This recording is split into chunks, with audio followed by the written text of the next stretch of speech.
Exposed to positive words, if you're a job applicant, your resume should be peppered with positive adjectives, e.g., assertive, energetic, decisive, passionate, resourceful.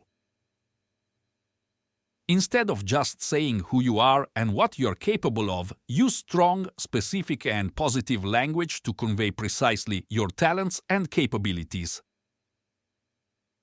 Then, when the interviewer meets you, shortly after reading through your resume, these traits are already primed for association with you.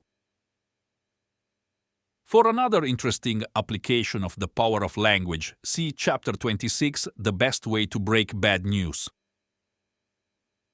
PowerPoint. One of the biggest mistakes criminal defense attorneys make is to put their client on the stand when the details of the crime are still fresh and easily accessible in the minds of jurors. The better tactic is to put a witness or expert on the stand who uses positive and trusting language immediately prior to putting their client on the stand.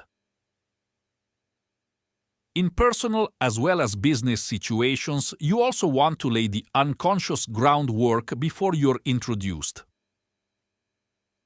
Having a sales associate or your assistant tell your prospect about a recent vacation or a story that uses positive, uplifting language can be quite effective prior to your introduction. For instance, she might incorporate phrases such as "beautiful view of this majestic scene," "felt completely at peace and such a sense of calm," and "security." This puts these themes directly in the mind of your prospect. Personal situations offer more of a challenge, as introducing a third party isn't always practical. One way to circumvent this is to introduce these words directly yourself in the beginning of the conversation.